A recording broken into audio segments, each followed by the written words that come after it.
Bismillahirrahmanirrahim.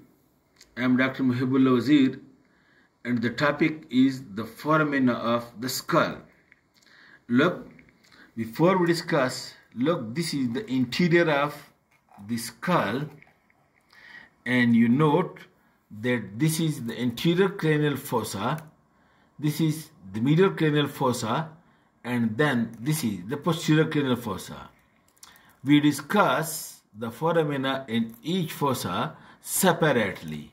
Now look, in the anterior cranial fossa, look, this is the crista galli, and at the anterior end of crista galli, you note this foramen. Look, is it clear? This foramen is the foramen cecum. This foramen cecum, now this small foramen or foramen cecum, it actually lodges the most anterior fibers of the falx cerebri, which are being embedded into it, called as sharp piece fibers like this. But it may transmit an imaginary vein to the nasal cavity. Then behind that you can see this cribriform plate of ethmoid bone, and this cribriform plate of ethmoid bone from here passes the olfactory nerves from the nose into the cranial cavity. The cribriform plate of nose connects the anterior cranial fossa with the nasal cavity, and passing from over here are the olfactory nerves. Okay, later to that,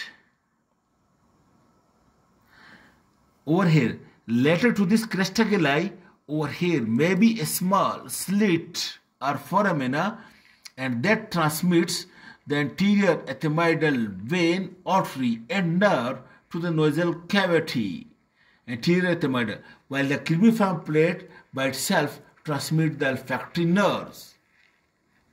Look, then come backward in the middle region of the anterior cranial fossa. Over here you can see this big foramen.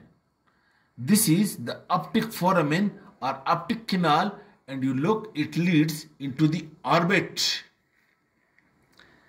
And coming from over here is the optic nerve, big optic nerve right and left from the eye, and along with ophthalmic artery, these two structures passes through the optic canal or optic nerve and ophthalmic artery.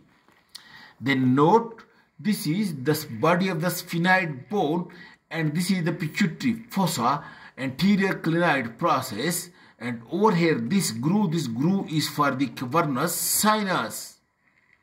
Okay, then later to the body of the sphenoid bone, over here you please note this long fissure-like foramen. Look, this oval fissure-like foramen, this which also leads, you know, it leads to the orbit, and this is called a superior orbital fissure. This is superior orbital fissure, and note, this superior orbital fissure transmits, number one, there are three nerves which supplies the extraocular muscles of the eyeball, that is oculomotor, trochlear and abducent, OTA, which supplies the extraocular muscles of the eyeball. And then it also transmits the ophthalmic division of the trigeminal nerve, and then it also transmits the ophthalmic vein. This is the superior orbital fissure. Okay, then just behind the superior orbital fissure, you note over here this foramina, just behind it at the side of the body of the sphenoid bone, you note this foramen, this one, look, this foramen just at the side of the sphenoid bone, at the side of cavernous sinus, this is foramen rotundum. And this foramen rotundum, it transmits the maxillary division of the trigeminal nerve. Okay, and then behind that, you look over here, this is the petrous part of temporal bone, and at the junction point of the petrous part of temporal bone with the body sphenoid, you see this big foramen. And this big foramen, this is called as foramen lacerum. But note the point, this foramen lacerum remain closed in the living by fibrous tissue. And you can see this is the opening of the carotid canal. Look, this is the carotid canal from which this is the opening of the carotid canal from which the internal carotid artery enters. Okay, this is the foramen lacerum, and look, this is the carotid canal. This is the anterior opening of carotid canal, and the internal carotid artery, it come out of the carotid canal, and then it lies in the floor of this foramen lacerum.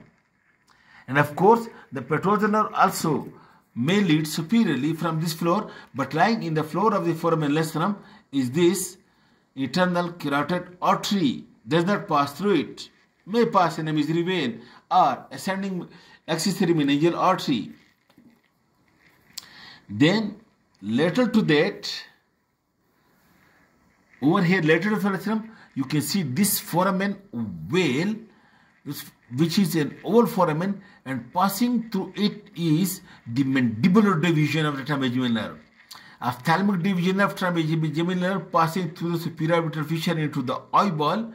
The maxillary division of trigeminal nerve passes through the foramen rotundum into the pterygopalatine fossa, while the mandibular division of trigeminal nerve passes through the foramen veil, and passing from over here may be the accessory meningeal artery or an mesenteric vein. And then posterior to this foramen veil, you can see this small foramen, which is the foramen spinosum, and coming through this foramen spinosum, look, is the middle meningeal artery, which immediately divides into two branches, the anterior and posterior branch.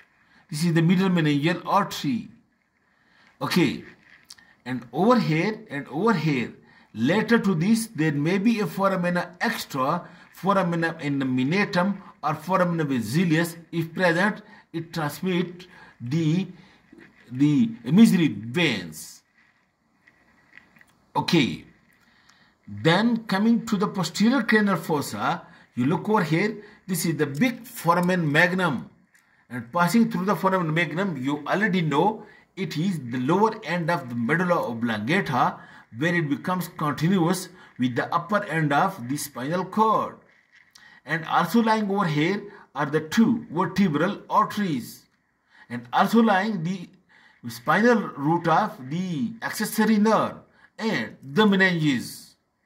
This is the structure that passes through the foramen magnum.